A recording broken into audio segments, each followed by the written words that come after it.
মাঙ্গামা versus গঙ্গামা। লোভী বউ আর magical silk sari. আমরা সবাই জানি গঙ্গা একজন পরোপকারী মহিলা, আর গ্রামে যদি কারো সাহায্যের দরকার পড়ে সে তখনই তার সাহায্য করে। গ্রামে যদি কারোর বাড়ি কোনো শুভ কাজ হয়, গঙ্গা তাকে সিল্কের শাড়ি উপহার স্বরূপ দেয়। সেই রকমই একদিন একজন গঙ্গা ম্যাডাম, ও গঙ্গা ম্যাডাম, কি হলো কাকু, কেন এসেছেন? আমার মেয়ের বিয়ে আছে, সিল্কের শাড়িগুলো সব নিতে এসেছি। ও বলে। ও বলতেই গঙ্গা এক ট্রে ভরে শাড়ি নিয়ে এসে ওকে দেয়। কি খবর ভাই, বিয়ের প্রস্তুতি কেমন চলছে? খাবার দাবার কোনো অভাব নেই, শুধু এই শাড়িগুলো নিয়ে যাই, তাহলে আমার সব কাজগুলোই হয়ে যাবে। এই বলে ও শাড়ি নিয়ে চলে যায়। এই দেখে মঙ্গা মনে মনে ভাবে, বাপ রে, এতগুলো শাড়ি, এত সব কিছু দান করে দেবে। যদি এরকমই চলতে থাকে তাহলে আমাদের তো ভিক্ষা করে খেতে হবে। ও মনে মনে ভেবে রেগে গিয়ে ঘরে টিভি দেখতে থাকা গঙ্গার কাছে পৌঁছায় আর টিভির সামনে দাঁড়িয়ে পড়ে। এই দেখে গঙ্গা বলে, এ কি, মাথাটা একদম গেল নাকি? এভাবে টিভির সামনে এসে দাঁড়িয়ে পড়লি? আমার একটা কথা ছিল শাশুড়ি মা, একটা কথা বলুন তো, আপনার কাছে এত সুন্দর রং বেরঙের শাড়ি কোথা থেকে এলো? আপনি তো সব সময় একই রকমের শাড়ি পরেন, তাহলে এত শাড়ি কবে কিনলেন? জিজ্ঞাসা করতেই গঙ্গা বলে, ও আচ্ছা, ওগুলো আয় দেখাই। এই বলে মঙ্গাকে নিয়ে গিয়ে আলমারি থেকে একটা শাড়ি বার করে দেখায়। দেখ এই শাড়িটা, এটা কোনো সাধারণ শাড়ি না, এটা ম্যাজিক্যাল শাড়ি। এটাকে তুই যতই টানিস না কেন, এটা শেষ হবে না। বলে ওটা টেনে দেখায়। ওই শাড়িটা যত টানছিল তত লম্বা হচ্ছিল। এইভাবে টেনে গ্রামবাসীদের কেটে কেটে শাড়ি দিচ্ছি। ও বলে। ওই শাড়ি দেখে মঙ্গা আশ্চর্য হয়ে যায়। আরে কি হলো? আরে শাশুড়ি মা, কি ভালো কথা বললেন আপনি, আমাকে কিছু সিল্ক শাড়ি দিন না। এইভাবে বলে। হ্যাঁ হ্যাঁ ঠিক আছে, শাড়ি নেবার পর এটা আবার আলমারিতে রেখে দিস। এই বলে গঙ্গা ওখান থেকে চলে যায়। মঙ্গা সারা দিন বসে শাড়ি টেনে টেনে অনেক শাড়ি কেটে নেয়, কিন্তু ও ভেবে পায় না ও এত শাড়ির কি করবে। মঙ্গা ভাবে, এত শাড়ি দিয়ে আমি কি করব? পাশের গ্রামে গিয়ে বিক্রি করলে আমার অনেক ইনকাম হবে। এই চিন্তা করে ওই সব শাড়ি একটা সুটকেসে ভরে আশেপাশের গ্রামে নিয়ে গিয়ে বিক্রি করা শুরু করে। আর ওই সব টাকা নিয়ে মঙ্গা, বাপ রে, দেখো তো কত টাকা ইনকাম হলো। এই বুড়ি কিচ্ছু জানে না, এইভাবে শাড়ি বিক্রি করে লক্ষ টাকা রোজগার করা যায়, কোনো ব্যাপারই না, আমি করব। কিন্তু শাশুড়ি মাকে না দেখিয়ে ওই শাড়ি কিভাবে নেব? এই কথা চিন্তা করে ও ঘরে ফেরে। ঘরে ফিরে দেখে মঙ্গা ঘরে ঘুমোচ্ছে। মঙ্গা এই সুযোগের সদ্ব্যবহার করার জন্য, বাহ, শাশুড়ি মা তো ঘুমোচ্ছেন, এইটাই ভালো সুযোগ, ওই শাড়িটা আমি সঙ্গে নিয়ে যাই। এই ভেবে ভেতরে গিয়ে ওই রকমই একটা শাড়ি ওখানে রেখে ম্যাজিক্যাল শাড়ি সুটকেসে ভরে ওখান থেকে চলে যায়। পরের দিন মঙ্গা সুটকেস ভর্তি শাড়ি নিয়ে অন্য গ্রামে গিয়ে বিক্রি করতে থাকে। এক মহিলা, ও শাড়িওয়ালি, তোমার শাড়িগুলো খুব সুন্দর, আরো কটা নিয়ে এসো, কিন্তু প্রথমে আমাকেই দেখাবে। এই নাও, আমার টাকা অ্যাডভান্স করে দিলাম। বলে টাকা দেয়। এই রকম অনেকে মঙ্গাকে শাড়ি কেনার জন্য অ্যাডভান্স দেয়। মঙ্গা নিজের বাড়ির দিকে রওনা হয়। এর মধ্যে গ্রামেরই এক ব্যক্তি গঙ্গার কাছে শাড়ি নেবার জন্য আসে। গঙ্গা শাড়ি নেবার জন্য আলমারি খোলে, কিন্তু শাড়ি দেখে গঙ্গা আশ্চর্য হয়ে যায়। আরে কি ম্যাজিক্যাল শাড়ি তো শেষ হয়ে গেছে, তার মানে আমার বৌমা নিশ্চয়ই এ শাড়ি বদলে দিয়েছে। এই ভেবে বাইরে এসে ওই ব্যক্তিকে পরের দিন আসার জন্য অনুরোধ করে। এদিকে নিজের রোজগার গুনতে গুনতে মঙ্গা নিজের বাড়ি ফিরছিল। হলে বসে থাকা গঙ্গা, কি হলো বৌমা, তোমার কাছে অনেক টাকা হয়ে গেছে দেখছি। আসলে শাশুড়ি মা, বাপের বাড়ি গিয়েছিলাম তো সেই জন্য। এই বলেই ও ভেতরে চলে যায়। কিন্তু সেই রাত্রে গঙ্গা মঙ্গাকে পরের দিনের জন্য ওই শাড়ি থেকে শাড়ি বার করতে জানলা দিয়ে দেখে ফেলে। আচ্ছা এই কথা, তুই আমাকেই বিপদে ফেলতে চাস। এই ভেবে চলে যায়। এদিকে মঙ্গা পরের দিন বিক্রি করবে বলে সব শাড়ি সুটকেসে গুছিয়ে রাখে। উফ, এই শাড়ি টেনে টেনে আমি তো হাঁপিয়ে গেছি, এই বলে ও ঘুমিয়ে পড়ে। এদিকে গঙ্গা মঙ্গার ঘরে এসে ওই সুটকেসের বদলে অন্য সুটকেস রেখে চলে যায়। সকালে মঙ্গা শাড়ির সুটকেস নিয়ে বিক্রি করতে অন্য গ্রামে যায়।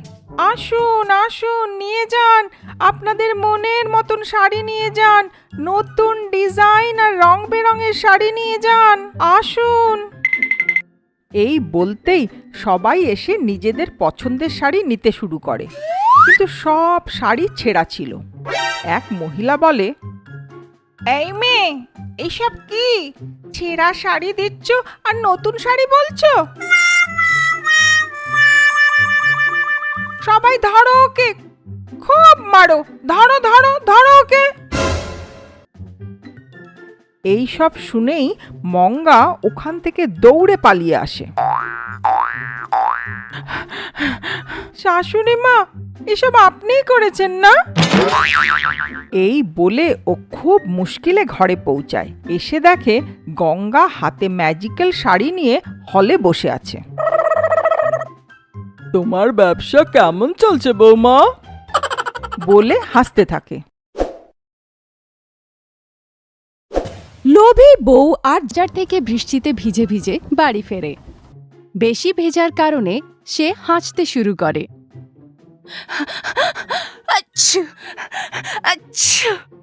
তাকে দেখে গঙ্গা বলে, এটা কি, ছাতা নিয়ে গেছিলে তাও ভিজে ভিজে বাড়ি ফিরলে? তখন মেনকা বলে,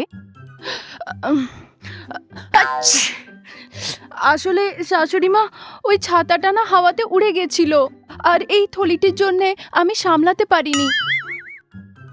ও এই ব্যাপার, দাঁড়াও আমি তোমাকে একটি রেনকোট দিই। এই বলে সে ভেতরে যায় এবং নিজের পুরনো বাক্সর থেকে একটি রেনকোট বের করে তাকে দেয়। কিছুক্ষণ পরে মেনকা নিজের উঠোনের সব জিনিস নিজে নিজে উড়তে দেখে। ইতিমধ্যে সে নিজের শাশুড়িমার আওয়াজ শুনতে পায়। আরে কি হলো, এভাবে কেন দেখছো? কিছু না দেখতে পেয়ে শুধু আওয়াজ শুনে মেনকা খুব আচম্বিত হয়ে যায়। শেষ পর্যন্ত গঙ্গা রেনকোট বের করে মেনকার সামনে আসে। নিজের শাশুড়িমাকে দেখে মেনকা খুব আশ্চর্যচকিত হয়ে যায়। এটা কি রকমের জাদু শাশুড়িমা? আপনি তো হঠাৎ করে হাওয়ায় উড়ে নিচে নেমে এলেন। এ তো আমার জাদুই রেনকোটের খেলা। এটা যে পরবে তার উপরে বৃষ্টি পড়া তো দূরের কথা, সে নিজেই অদৃশ্য হয়ে যাবে। কিন্তু শাশুড়িমা, যদি আপনি আমার জামার সাথে ম্যাচিং রেনকোট দিতেন না, তাহলে আরো মজা আসতো। বৌমার কথা শুনে গঙ্গা মনে মনে ভাবতে লাগে, হায় রে আমার বৌমা। পরের দিন মেনকা সেই ম্যাজিক রেনকোট পরে খুশি খুশি বাড়ির বাইরে বেরোয়। সবথেকে প্রথমে সে সবজি বাজারে গিয়ে অনেক সে ফল আর শাকসবজি কেনে। বিনা কোনো মানুষকে দেখে হাওয়ায় সে ফল সবজিকে উড়তে দেখে সব মানুষেরা ভয় পেয়ে যায়। তাদেরকে আরো ভয় পাওয়ার জন্য মেনকা আরো জোরে জোরে হাসতে লাগে।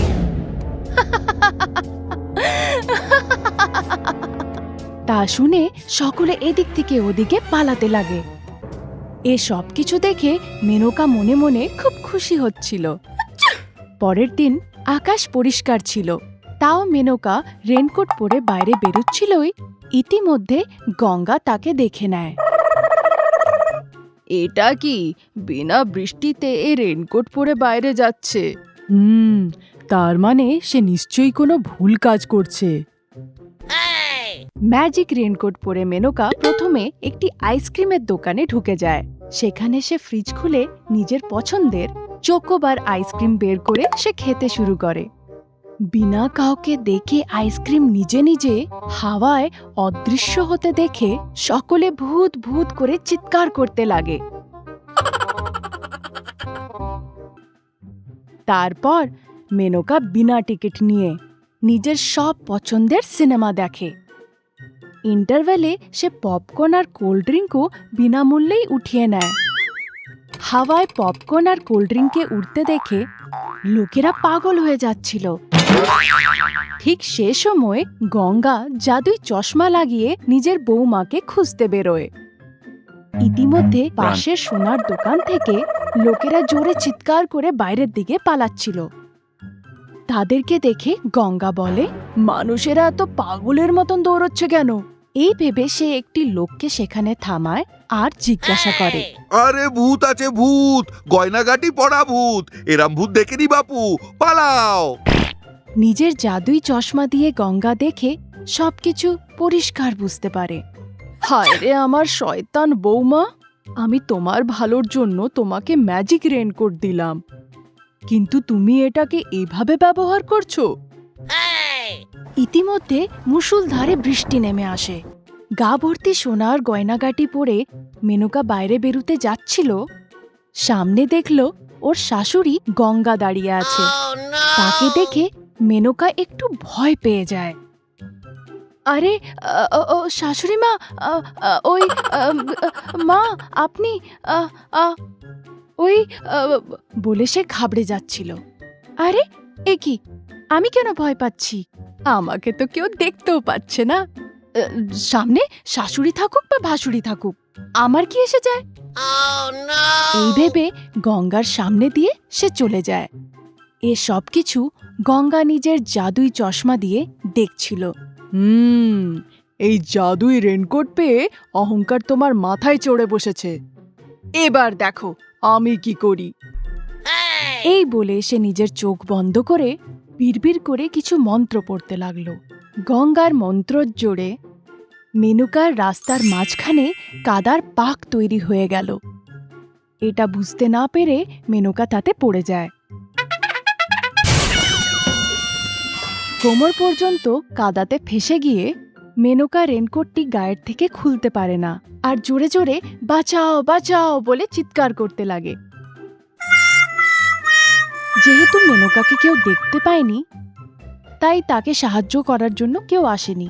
মেনকা ঘাবড়ে গিয়ে জোরে জোরে চেঁচাতে লাগে, মা গো মা, মরে গেলাম, আমাকে বাঁচান, ও মা আমাকে বাঁচান। কিন্তু নিজের বৌমাকে শিক্ষা দেওয়ার জন্য গঙ্গা তাকে দেখেও আড়াল করে চলে যায়। এই দেখে মেনকা বলে, হায় ভগবান, আমার লোভের জন্য দেখো আজ আমি কি ঝামেলায় যে ফেসে গেলাম। হায় এই কাদার পাক, আমি ভেবেছিলাম এই ম্যাজিক কোটের সাহায্যে আমি চুরিও করে নেব আর ধরাও পড়ব না, কিন্তু দেখো লোভে পাপ আর পাপে মৃত্যু, আমি এখানেই ফেসে মরলাম। আমাকে ক্ষমা করে দেন মা, আর জীবনেও আমি এরকম কাজ করব না। শাশুড়ি মা গো, কোথায় আছো? আমাকে এখান থেকে এসে বের করো। ও চোখের জল নাকের জল এক করছিল। হঠাৎ করে মেনকার কাঁধে যেন কে হাত দিল। সে ঘুরে তাকিয়ে দেখল খুব স্টাইলে চোখে চশমা পরে হাতে ছাতা ধরে ওর শাশুড়ি গঙ্গা দাঁড়িয়েছিল। গঙ্গা ওকে টেনে সেই কাদার পাক থেকে বাইরে বের করল। শাশুড়ি মা, আপনি এক ভগবানের মতন আমাকে রক্ষা করলেন। আপনি এই রেনকোটটা রাখুন, আমাকে ওই ছাতাটা দিয়ে দিন, আমি তো ওই ছাতাতেই খুশি। এই বলে সে রেনকোটটি গা থেকে খুলে গঙ্গার হাতে দিয়ে দেয়। নিজের বৌমার মধ্যে এই পরিবর্তন দেখে গঙ্গা খুব খুশি হয়। ও নিজে রেনকোটটা পরে জাদুই চশমাটা মেনকাকে দিয়ে দেয়। তখন মেনকার একটু